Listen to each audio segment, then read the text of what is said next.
Šiaip ne velnio nežinau, kur einu ir ką aš čia išgirsiu. Truputį tokių nuogirdų turėjau ir kai pamačiau šitos žmonės šviesius, kurie turi įvairių skaudžių per savo empiriką perleistų patirčių, tai žinokit, mano gyvenimas yra visas vienas didelis feilas. Nes gal po kelis esat patyrę, bet kai tas vyksta beveik kiekvieną savaitę ir tu tą mėšlą bandai nusikrapštyti kuo greičiau, kad jis nepridžiūtų, tai kadangi esu senas žmogus, reikėtų gal grįžti į priešistorę, tada, kada aš tas meruniukas, kur šliaužėjo, neturėjo ten to tėvo, bet galbūt aš ir šiandien dar įsivaizduoju, kad gal net kartais jau gal nereikia. Ir viskas buvo fainai, turėjau 3 moteris, kurios mane labai mylėjo ir kurios buvo kaip alfa patinai, ten perkestų bet kam gerklę, kad manęs tik nieks neliestų. Apie tas garsesias pamokas, kokios moteris gali būti žiaurios, aš žinojau nuo iki. Ir be abejo, feilai. Tai mano feilai prasidėjo turbūt nuo 1 klasės. Aš jau 1 klasėje pusę metų besimokindamas buvau iš esmės išmestas iš mokyklos. Nes sakė, atveskit man kitų 10 ir pasimkit šitą vieną, prašau. Nes tuo metu šalia atidarė Zilitonkę ir kompiuterinės sistemos apsiai jokios nebuvo Lietuvoje, niekas nežinojo, kas tas yra. Pradėjo jungti prie televizorių, kompiuteriniai žaidimai, labai susidomėjau ir aš taip gražiai nuo mokyklos nusukdavau į dešinę link zoologijos muziejaus. Ir tai praleisdavau, kol po 2 savaičių paskambinus mano mamai, sako, o kur jūsų vaikas serga? Ne, kiekvieną rytą eina į mokyklą, išleidžiu. Kaip išleidžiat? Išleidžiu, eina į mokyklą, o kas yra? Tik pas mus 2 savaitės jo nėra. Ir aš iš tos Zilitonkės grįžtu atgal namo, vis kaip sakės mokyklas, gerai. Žodžiu, tai čia 1 klasė. Ir po to prasidėjo. Persikėlėm į Šančius. Kas ir yra iš Kauno žmonių, žinais? Yra, žinot, kas yra Šančiai? 900-aisiais. Žodžiu, tai yra viena didelė mėsmalė, kur mano kaimynai buvo ir čigonai, dėl to aš, kaip sakyti, ir kolegą vėliau darbą turėjau. Čigonai, narkomanai, alkoholikai, mano aplinka buvo kaip vienas didelis šaršalynas, kur mes vieni kitus puikiai žinojom. Ir apsikeisdavom kumščiais, sulaužytais pirštais. Ir šitas gyvenimo etapas su kultūra, kaip supranta, visiškai nesusijęs absoliučiai. Ir nei ten mane kas mokino dainuoti, nei ką, bet žiauriai keiktis, tai buvo absoliučiai normalu tuo metu. Ir besimokinant mokykloje, tai normalu, kad reikia iš save reikėjo pastovėti. Tai kadangi buvau kitoks vaikas, 3 moterų augintas ir mano namų aplinka buvo, kadangi mano senelis buvo dailininkas, buvo tiesiog visa kaip ermitažas, nes visos namų sienos iškabintos tokiais senoviškų rėmų tapybiniais darbais. Ir tas labai stipriai mane įtakoja, kad menai yra kažkas tai nepaprasto, kurie iš tikrųjų tave gali pakelti tokį mentalinį aukštą lygį ir aš tikrai labai norėjau būti dailininku. Jokios muzikos savo gyvenime absoliučiai nepatyriau, nežinojau, nenorėjau, žinojau, kad mama fortepijonu grojo, ten dar kažkas tai giminiai, bet su muzika absoliučiai. Bet jin šalia visada buvo. Ir taip, žodžiu, su tom meniniu tokiu, vis laik sakydavo, gal čia iš senelio, toks truputį trenktas, nes vieną mokyklą pakėlė, po to perėjom į Šančius gyventi, tenais buvo pradinė mokykla, Pradiniai mokykloje turėjom labai fainą mokytoją, kuri visada buvo vieno veido ir tokia be fantazijos žmogus. Aš ją puikiai suprantu, ne 30 metų dirbo tą darbą, tai kai kurie žmonės sako, kad jau turėtų kažkokį įstatymą išleisti, kad iki 15 metų pedagogai dirbtų ir po to jis tiesiog leistų jiems pailsėti žmonėm, nes išprotės arba kurį nors vaiką užsmauks ir taip toliau. Tai buvo mano turbūt ilgiausias laikas, kada aš pradinėse klasėse galėjau taip įrodyti, kas aš esu.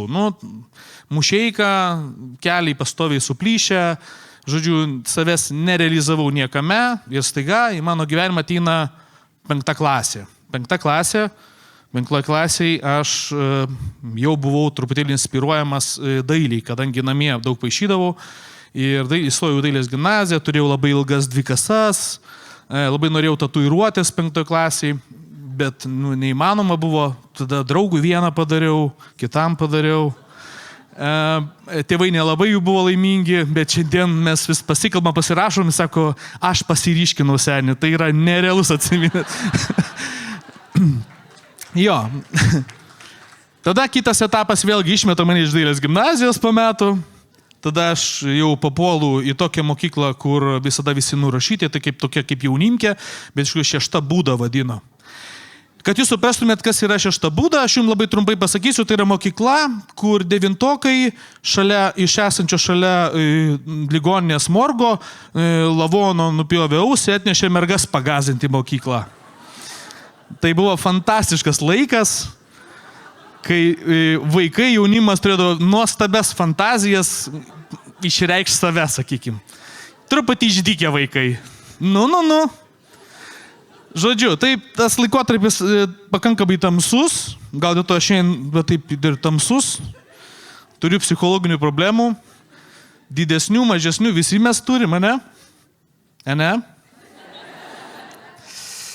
Nu ką, tai tas etapas kaip ir mane labai stipriai išgelbėjo iš tikrųjų, kažkada kalbėjau apie kunigystę, ir tas laikas labai buvo įdomus, nes atsitiko mano gyvenime tai, kas iš tikrųjų sukratė visus tos mokyklinius dalykus ir aš labai stojau ant kojų, žinau, kad toks išgyvenimo laikotarpis buvo.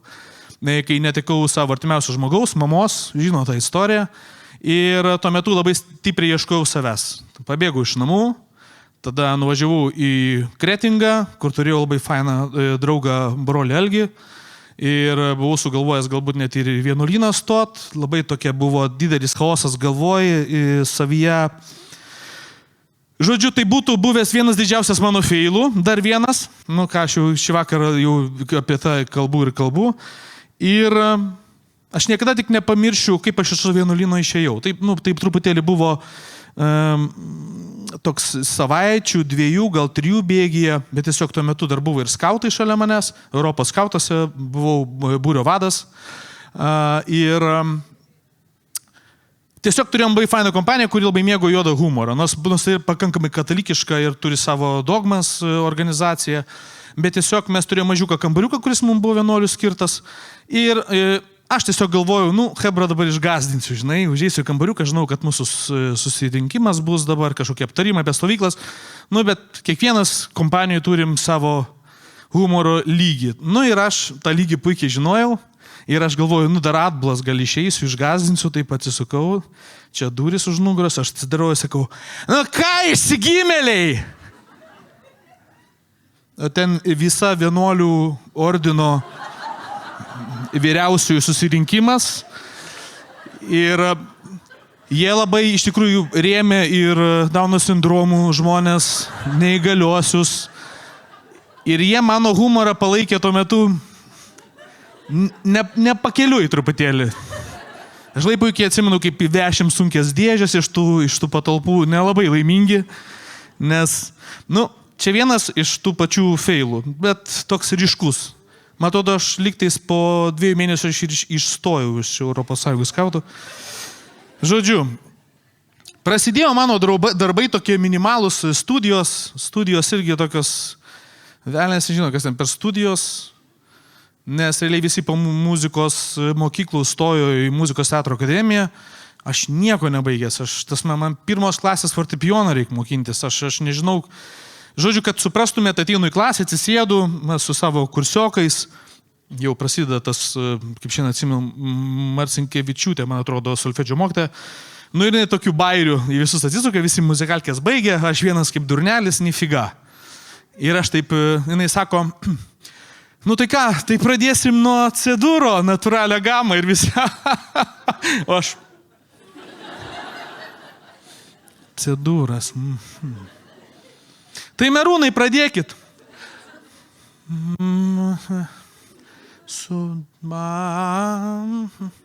Ir man šalia žmogus, kurį pažįstu, tai porą valandų, sako, do, re, mi, fa. Ir žodžiu, ir taip toliau. Tai mano pradžia akademijai buvo tokia. 2 parengiamųjų metų, 2 kursas, žodžiu, viskas juda į priekį. Ir kažkoks durnelis akademijai užpildo anketą, įkelęs į... ten, greičiau negu kas galėtų pagalvoti.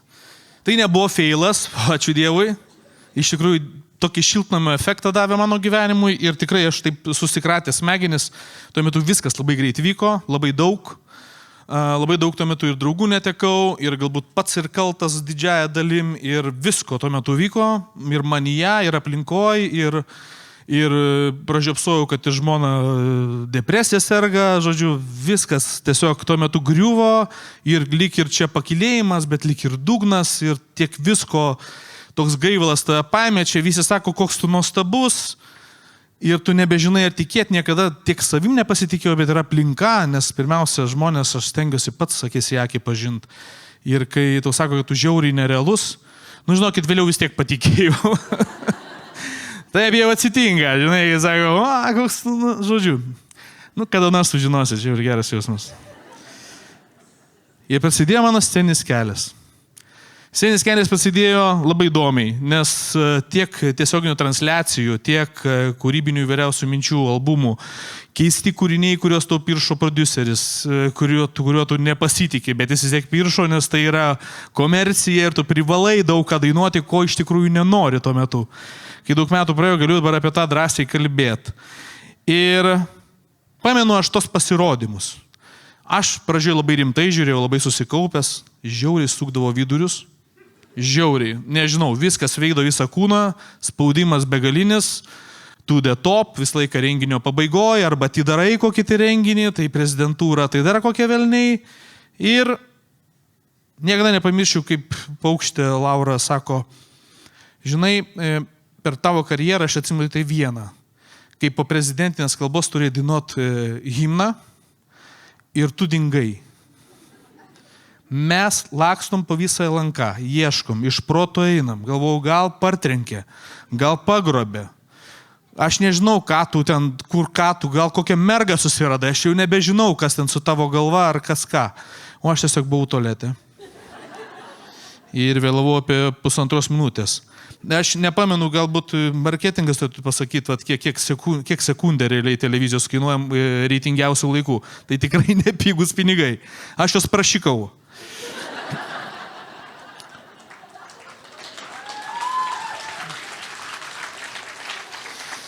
Toliau prasidėjo visi tie dalykai, kaip ir visada, jeigu su taim nedirba kažkoks tai vadybininkas, pradeda tavo karjerą patruputėlį sėjas, leistis kūrinių, kaip ir naujų nėra, kažkas taip vyksta tavyje, vėlgi truputį išgyvenyta, bet staiga atsiranda toks laiškas pas mane, mes pamatėm jūs YouTube, kaip jūs dainuojat, viskas angliškai. Norėtume atvykti pas jūs į teatrą, kadangi mano vyras dainuoja Skrajojantį Olandą, Egil Silinš, aš turiu agentūrą operos, norėtume perklausomį padaryti. Nu, aš galvoju, pridurkė.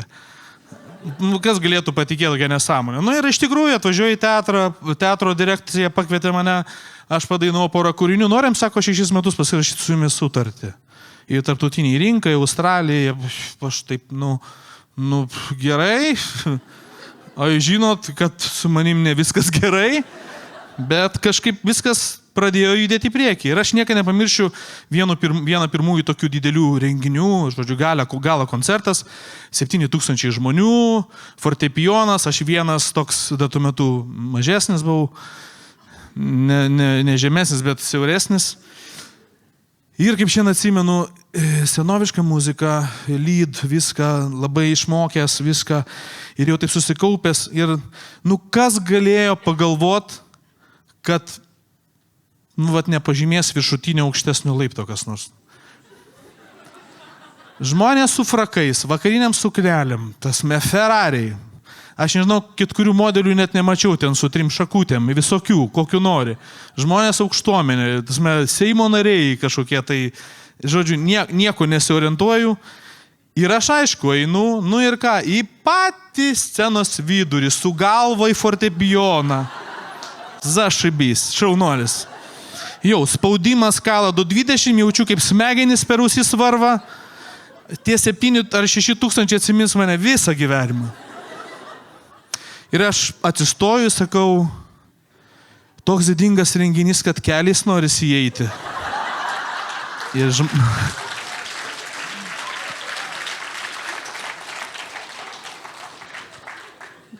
Mes labai fainą santykį turim su tais pačiais organizatoriais, aš daug turiu koncertą, ten vien dėl šitos frazės turbūt.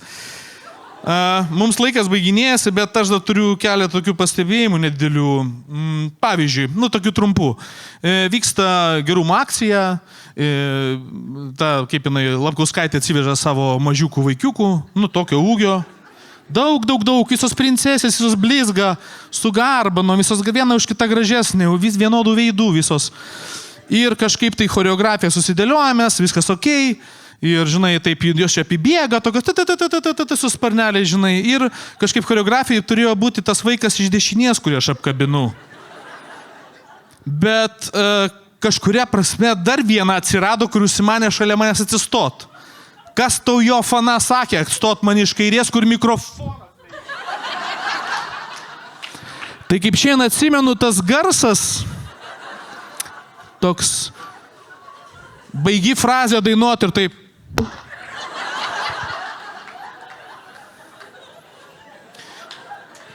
Jums juokinga, man tuo metu, aš labai tikiuosi, kad pas vaiką ant kaktos neliko grotelių. Tuo metu žiauriai buvo baisu, atsiprašiau mamos, per sekantį koncertą irgi atsiprašiau ir per trečią koncertą jie vis atvažinėjo, mergaitė gyva, žodžiu, čia labai svarbus momentas irgi. Ir be abejo, irgi manau labai svarbu, mano istorijos su neįgaliaisiais. Čia yra labai baisu, aš tikiuosi eterį neišeis. Gerai, taip jau yra kaip yra. Vienas baisesnių tokių, kai mes su vienu žymiu atlikėjų Raudonšvarkiu turėjom koncertinį turą ir priekinė eilė buvo visiškai tuščia. Mes arba seneliam paliekam, arba neįgaliesiems. Ir mes atvažiavome į miestą, kur yra sutrikusio intelekto mokykla, vaikų ar paauglių. Jis sako, gal galėtume į pirmas eilės? Jis, aišku, gali drąsiai, tegul būna. Tik tai sako, nekalbinkit nieko ten jų, žinai, tegul jie savo dainuoja. Jie ten visi tokie, aišku, įdomus. Jie ten susikaupia, vieni mažiau, kiti daugiau, su auklytėm sėdi. Ir aišku, Radžis, spėkit, ar jisai girdėjo, jisai matė šitą situaciją. Ar kas jam pasakė? Gal ir aš turėjau pasakyti. Nežinau. Ir aišku, išeina jisai į priekį, ir timberembedėm, ką daryt, dainuot nemoka. Tai va šitie, sakau, aš aišku, užvaldos tada stovėjau ir aš taip va. Nes tai buvo taip baisiai juokinga ir tai baisiai baisu, o stresinės situacijos visą laiką labai juokiuosi, kaip mano žmona, lygiai tas pats. Ir be abejo, aišku, ten koncertas, kuriame visi invalido vežimėliuose sako, atsistojam dabar į rankas. Šita istorija yra viena baisesnių, bet čia kitoj laidoj greičiausiai. Ir aišku, draugas, geras kolega draugas, choreografas, kuris turi sesę, kuri yra su cerebraliniu paralyžiu. Ir aš žinojau tą, jo fana, žinojau.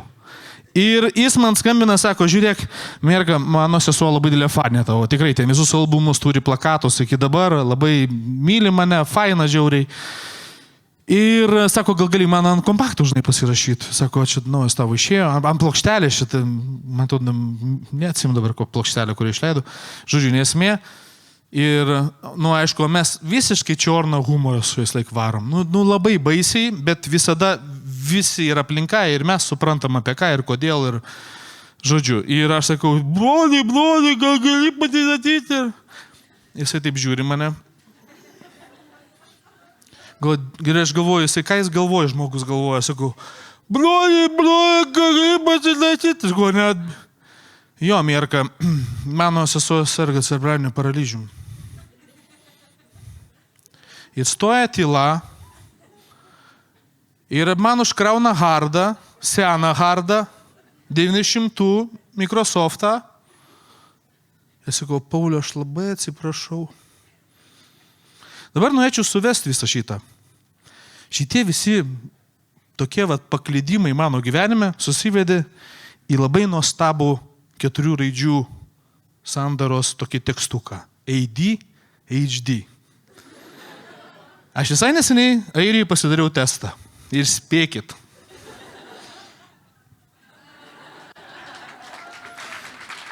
Jeigu kažkas su jum negerai, patikėkit, su jumis viskas yra gerai.